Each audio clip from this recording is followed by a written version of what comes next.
the establishment of the International Stabilization Force, and the details of which, of course, together are being discussed. I'll now take a few questions.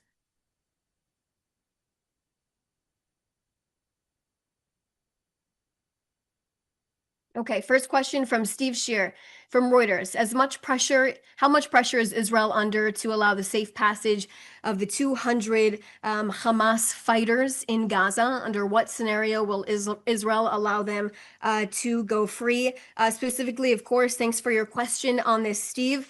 Right now, they are actually not fighters. They are terrorists in that tunnel, and Turkish propaganda cannot change the fact that they are terrorists. Terrorists who are with Hamas. Even Hamas admits its tunnels are for its terrorists and not for its people. But regarding that, I don't have much information to share with you.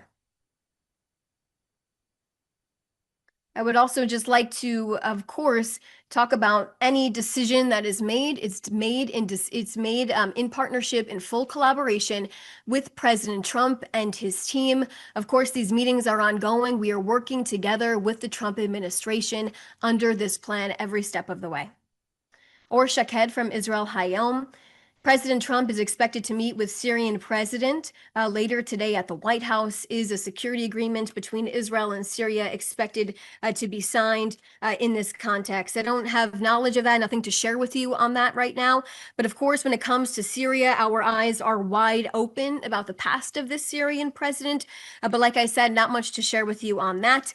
But I would love, of course, to reiterate that Israel supports the Druze community, and we have supported those communities during the horrific massacres the Druze endured in Sweda inside of Syria, and Israel will continue to support our brothers of the Druze community as time goes on.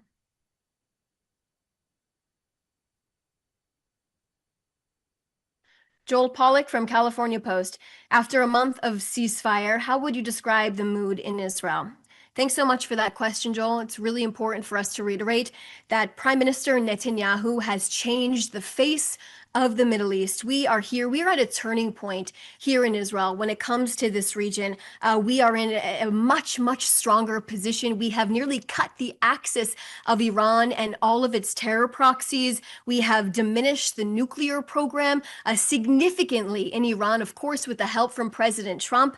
And we know Hamas lacks complete capabilities at this point in time. And of course, there's been a change of leadership in Syria. As you can see, there's so many different accomplishments we have reached at this point in time after nearly 2 years of war. And of course, getting our hostages out. Like I said at the beginning of this brief, we have 4 hostages left in Gaza. We started at 255. It is a commitment Prime Minister Netanyahu has made from the beginning of this war. And it has been a commitment he's made for years. Like I said before, getting Lieutenant Hadar Golden was a commitment the Prime Minister made 11 years ago. Here I am standing in front of you today telling you that Lieutenant Hadar Golden will be buried here in Israel as his remains have finally been brought home. His family is now able to close this horrific circle. And also, we got the release of our 20 living hostages back here. Remember, people doubted the Prime Minister at the beginning of the war that he couldn't even bring home 1 hostage. Here I am today, 255 hostages from the Gaza Strip are now back. Julia Frankel from the Associated Press.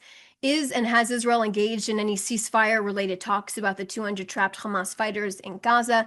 Did the topic come up in the Prime Minister's meeting with Kushner today? I've answered that question already.